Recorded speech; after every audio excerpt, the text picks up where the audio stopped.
Lockdown से पहले गीता के घर का नजारा कुछ ऐसा था कि रोहन ऑफिस जाता था और शिविन स्कूल। जिनके घर से जाने के बाद गीता काम खत्म करके बाकी समय आराम करती थी। लेकिन लॉकडाउन के बाद ऑफिस और स्कूल घर में ही खुल गए और इससे गीता का हाल वो तो आपको देखने में ही मजा आएगा। शिविन, ओ शिविन, महाराज उठने के लिए क्या 21 तोपों की सलामी लेंगे? अरे बिस्तर से बाहर निकल, ऑनलाइन क्लास स्टार्ट होने वाली है। अरे तुम भी हद करती हो, स्पीकर की तरह चिल्लाने की क्या जरूरत है? दिख नहीं रहा मेरी कॉन्फ्रेंस चल रही है। अब कैमरा और स्पीकर ऑन कर रहा हूं, मुझे कोई शोर नहीं चाहिए। इस पर जैसे ही रोहन लैपटॉप का कैमरा और स्पीकर ऑन करता है, तभी कुकर की सीटी बजती है। करा लो अब इसे चुप। लॉकडाउन नहीं हुआ, मेरी मौत का फरमान जारी हो गया। दोनों बाप बेटे ने नाक में दम किया हुआ है। ऐसा बोलकर गीता वहां से शिविन के कमरे में पहुंच जाती है, जहां शिविन अभी भी सो रहा होता है। ओ आलसी, अब अगर 5 मिनट में नहीं उठाना तो आज तेरा गेम और यूट्यूब कैंसिल। माँ की बात सुनकर शिविन बिना 1 मिनट गंवाए उठ खड़ा होता है। उठ गया, अभी नहाकर भी आता हूँ। ये नाटक कहीं और, मुंह पर गीला कपड़ा मार और पढ़ने बैठ। शिविन की ऑनलाइन क्लास स्टार्ट हो जाती है, जिस पर गीता उसे वहां बिठाकर रसोई में चली जाती है। थोड़ी देर में उसे कमरे से कुछ आवाज सुनाई देती है, जिसे सुनकर वो कमरे में वापस आती है। हाय राम, तुझे क्लास अटेंड करने के लिए बोला था, कैमरा ऑफ करके बिस्तर पर नाचने के लिए नहीं बोला था।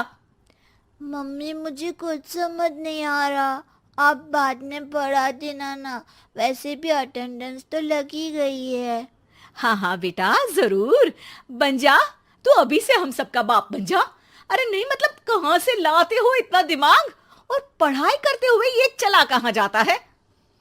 नाइस क्वेश्चन, दिमाग से पूछकर बता दूंगा। शिविन की बातों से परेशान होकर गीता उसे मारने के लिए जैसे ही आगे बढ़ती है, तभी वो कमरे से बाहर भाग जाता है। अब शिविन आगे आगे और गीता हाथ में चप्पल पकड़े उसके पीछे पीछे पूरे घर में दोनों घूम रहे होते हैं। इसी बीच वो रोहन के पास पहुंच जाता है और शिविन को मारने वाली चप्पल रोहन के लैपटॉप पर जाकर गिरती है।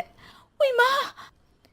मम्मी, अब पापा को चप्पल मार रही हो? वो आज तक के रिपोर्टर, चुपचाप जाकर क्लास अटेंड कर ले, नहीं तो अगली तेरे पीछे लगेगी। इस पर शिविन वहां से चला जाता है, जिसके बाद रोहन गीता से कहता है, इस सर्कस के लिए कुछ बोलना चाहोगी? अरे क्या करूं, जब से तुम दोनों घर में रहने लगे हो, घर अपने आप ही सर्कस बन गया है और मैं तुम्हारी नौकर। कभी बेटी को संभालो तो कभी बाप के नखरे उठाओ। इन्हीं सब उथल पुथल में दिन बीतते रहते हैं, जिसमें हर रोज घर के अंदर कुछ नया सियप्पा खड़ा मिलता है, जो ज्यादातर शिविन और रोहन के ऑनलाइन स्कूल और ऑफिस से रिलेटेड ही होता है। एक सुबह, शिविन चलो उठ, आज की क्लास जल्दी है। कैमरा ऑफ करके आप अटेंड कर लो। अरे ऐसे छित्तर पड़ेंगे, दादी नानी सब एक साथ याद आ जाएंगी। गीता की लाख मशक्कतों के बाद क्लास तो खत्म हो जाती है, लेकिन उसके बाद शिविन फोन इस्तेमाल करते हुए इंस्टाग्राम रील बनाने लगता है। रसोड़े में कौन था? तुम थी, मैं थी, कौन था? कौन था? हाँ, मैं गरीब हूँ, मैं गरीब हूँ। अरे ओ गरीब के बेटे, आजा, मैं बनाती हूँ तुझे गरीब। मैं बताती हूँ रसोड़े में कौन था। पढ़ाई करने बोलो तो इनकी माँ मर जाती है, और ये पागलपंतियां जितनी मर्जी करा लो। गीता शिविन को डांट रही होती है, तभी रोहन बीच में बोल पड़ता है। अरे बच्चा ही तो है, इतना गुस्सा क्यों कर रही हो? बेटे का साथ देने की इसी एक कोशिश में अब शिविन के साथ साथ रोहन भी गीता के गुस्से की सूली पर चढ़ जाता है। अगर बेटे पर इतना ही प्यार आ रहा है तो इसे क्लास अटेंड क्यों नहीं कराते, इसका होमवर्क क्यों नहीं कराते? उस समय तो बहुत जल्दी मीटिंग आ जाती है, वो काम मैं करूं और यहाँ इस बेफिजुली की चीज में तरफदारी करके बन जाओ महान। हे भगवान, कोई तो इनके ऑफिस और स्कूल खुलवाओ, मैं इन्हें और घर में नहीं सह सकती। अरे कुछ और मांग लेती, क्योंकि तुम्हारी ये विश इस साल तो पूरी होने से रही, कोरोना। हाय नास पिटे ने जिंदगी ही बर्बाद कर दी।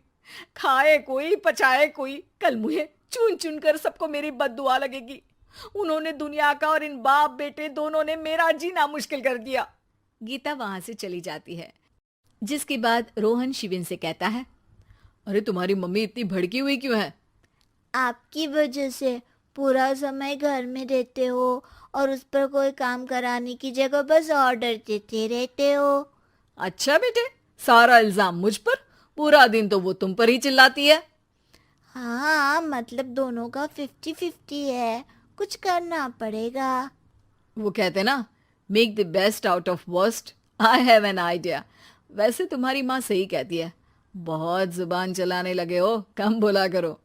अगली सुबह रोहन और शिविन अपनी गलती को सुधारने के लिए गीता के उठने से पहले घर का आधा काम खत्म कर देते हैं, जिसे देखकर गीता खुश हो जाती है और फिर बाकी बचा काम वो तीनों मिलकर पूरा कर लेते हैं।